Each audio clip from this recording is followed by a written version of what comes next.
So, are you gonna come tonight? What are we even doing? I got us a hookup. Dad, I'm gonna stay at Allison's after the concert. Love you.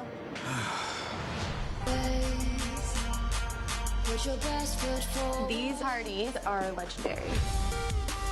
Only the hottest of the hottest get to party. Did Christian Booth just check you out? He rolls with like 3 or 4 actors.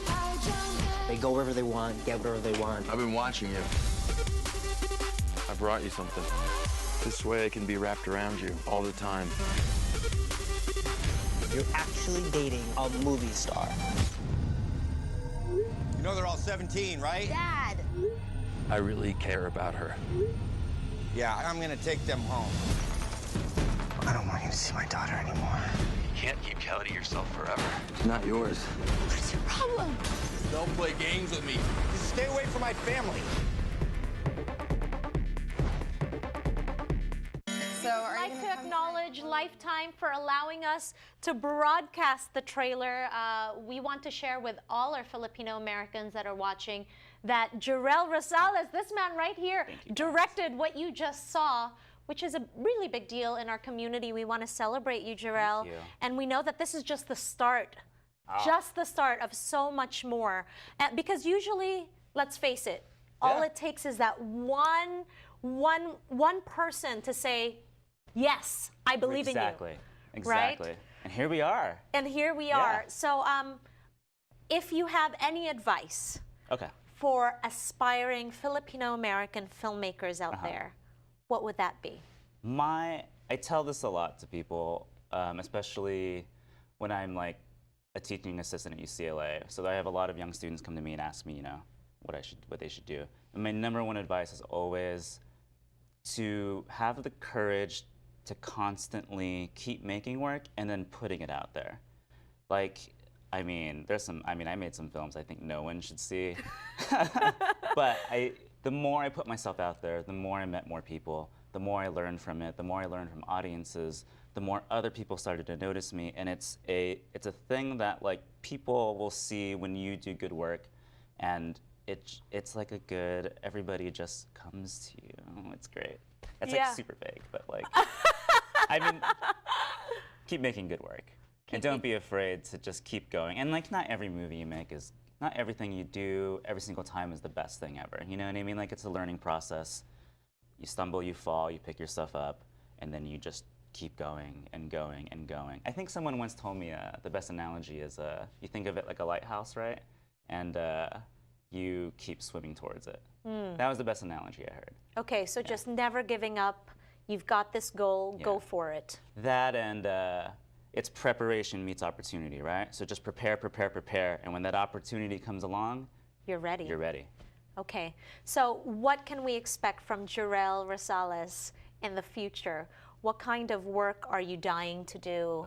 And what kind of work, like what stamp do you want to put into the world? I want to be like, I want to have some big movies.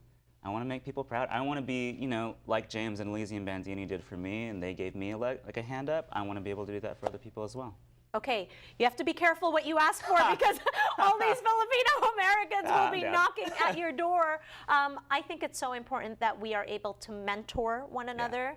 And like Jerell said, it's about preparation meets opportunity, right? So if you know of people that are trying to pursue the arts or filmmaking, it's so important that we support them, because no is just the answer to a different question, right? It should always be you're focused, you have people supporting you, and you have people like Jerell to look up to know that it's possible. Yeah? That's an insane thought. People look up to me. Well, I mean, knowing your story inspired me to write that article, because as an actor that's been here for over, a long time, the fact that a Filipino American has their foot in the door is something to aspire to. So congratulations again. I'm not just stroking your feathers here. I'm very excited for everything that you're going to do. I know you're going to be graduating at UCLA soon. Yeah. What can you say about our... I'm standing up a little bit straighter. What can you say about how UCLA has shaped the filmmaker that you are in parting for this UCLA, it opened up every door to me. It was my dream school, and like I went there because I was like, the education's super important, right? Even my parents, even though I wasn't becoming a doctor, and clearly I shouldn't, no one should trust me with that, and I wasn't going to be an engineer like my brother, I was like, okay, well, education's the one thing nobody ever can take away from me, ever. And I think that's the most, like, the education part that's super instilled. It's like, it's a very Filipino thing, right? Like, your education is super important. And with the education, and you go to UCLA, it opens up not only education, but it also opens up opportunities. And as you're learning, you're growing, and then professionally, it's just this giant, great, big thing that just is amazing. Yes, yes, it's so empowering Yeah. to know that you're getting really prepared to go out into the Right. real world. It's the preparation for the opportunity, right? Right. Exactly. There you have it, Jerell Rosales representing Filipino Americans in the field of entertainment. Thank you so much for joining us once again. I am your host, G. Tanji, signing off from Los Angeles, California. Maraming salamat po.